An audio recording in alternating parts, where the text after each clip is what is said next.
That it is a great pleasure to be able to introduce to you our state representative, Don Pridmore, who's also running for DP. Mr. Pridmore.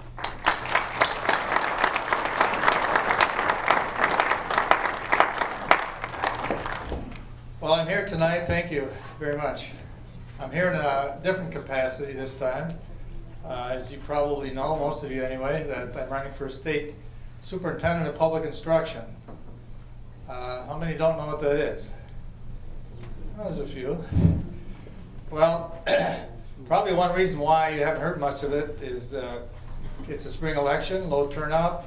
There's been a liberal control over DPI superintendent for the last 40 plus years.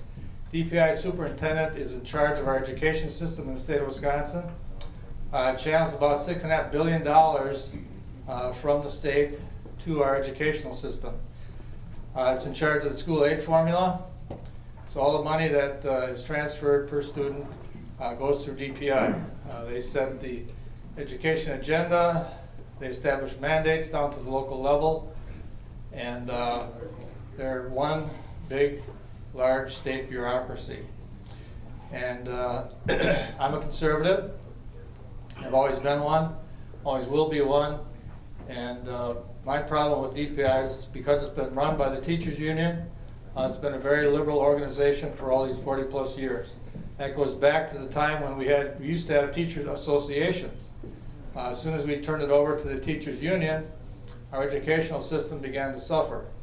And 40 plus years later, we are turning out students that are not ready for employment.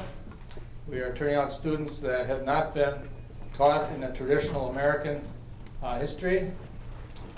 We have removed classics from what most of us have been through in our educational days.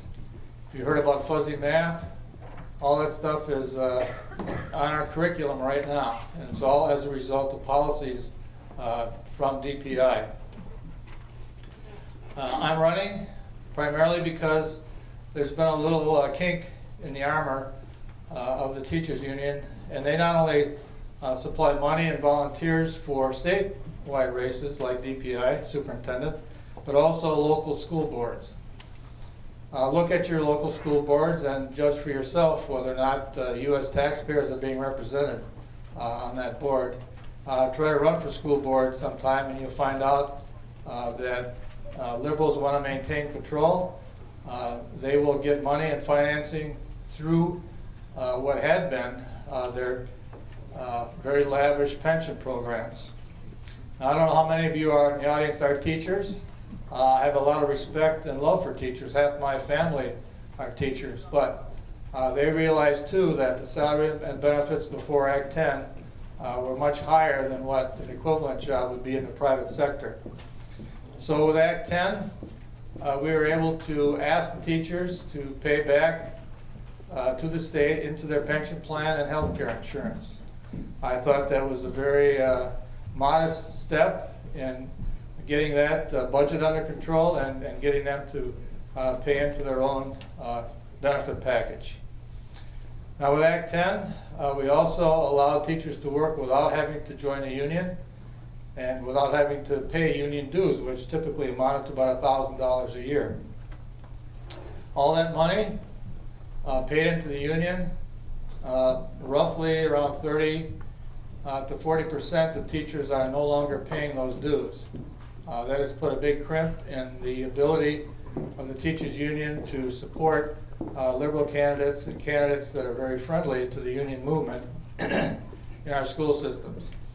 And I would argue that any time you give control or monopoly to one side of the aisle or the other, over a long period of time you're going to have problems. And that's what we see in the education system. That's not quite as apparent. Richfield has a fairly good, solid school system, public school system. But Milwaukee, Racine, Madison, in some cases Green Bay, Beloit, all those areas of the state are suffering with their educational system. Their graduation rates are plummeting. Kids are not ready for employment. They've gone away from our traditional values. So I'm running because I think we need to reestablish what made our country great over the first 180 years of our existence. And we can reverse this trend. We can lower taxes as a result.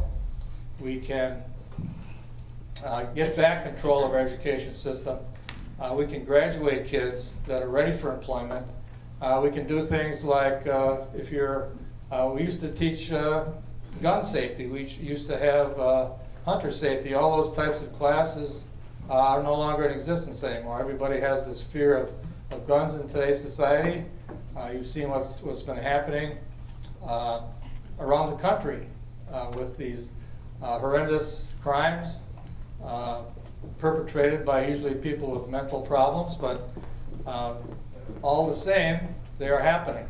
And school safety, and as far as my policy would go as DPI superintendent, would allow more local control.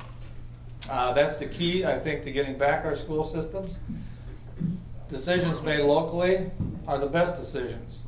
Local control will establish a reason for being on the school board. Local control will allow school boards, the teachers, administrators to offer their own programs. You, as a community, know best what your students ought to receive in terms of curriculum, and wanting, in most cases, your kids to be ready for a job locally. There's a disconnect between our school systems and our businesses. They put up walls. Parents are often not encouraged to attend classes to see what goes on in the schoolrooms. Textbooks are often rewritten. Revisionist history is apparent in some of our textbooks already. One of the issues confronting DPI right now is something called Common Core Standards. It's a nice sounding name, but if you like Obamacare, you love Common Core Standards.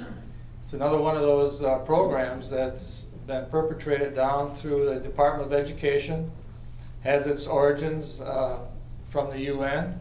It's an international standard, and if your school system has standards above those of Common Core, that just means that the bar is going to be lowered for those students.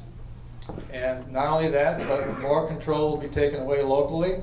It's really an idea taken to its end will take our educational system and nationalize it. So very, very similar to what's going on with Obamacare. The U.S. government and those in power want to nationalize our education system, which I think would be a disaster, cost a lot more money, and put out an inferior product. Now, Wisconsin usually compares favorably to other states when it comes to education, but we, as the U.S., are ranked 18th in the world in terms of our ability to educate our own kids. Now, how long do you think we're going to be able to maintain our position in the world by producing students ranked 18th in the world? Our standards have gone down. I challenge people here to look at some of the graduation tests that were given to our 8th graders just 50 or 100 years ago. I think we'd all have trouble passing those tests. We have definitely lowered our standards. The dumbing down of America is very apparent. And it's all happened very slowly over the last 40 to 50 years. It's the old frog in the water trick. You turn up the heat very slowly and eventually the frog is cooked. While we're not cooked yet, I think we have an opportunity to elect a conservative to this position, which we haven't had for the last 50 years. Not only that, but we have a very conservative Supreme Court race come April 2nd. I think that's another opportunity for us to, if you're going to vote for a conservative for Supreme Court Justice, you can vote for a conservative for DPI Superintendent. I've asked my campaign staff to hand out some literature. I don't know if it's gotten everywhere yet, but we certainly have plenty here. If you have any questions, I can address those at this point. Otherwise, I do have another appointment to make tonight, so I'm a bit of a time crunch. So, do we have any questions about our educational system? Anybody at all? No? All right, well, if you think of any, all my contact information is on my lip pieces. I'd be happy to address those when they come up, but the election is only less than 3 weeks away. So I would appreciate your support, and I will continue doing my job as a legislator. The swearing-in ceremony for this job is way out in July.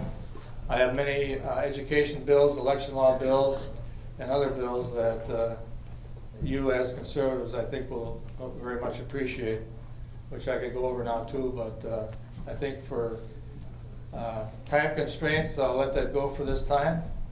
And thank you very much for your attention, and good luck tonight. Thank you.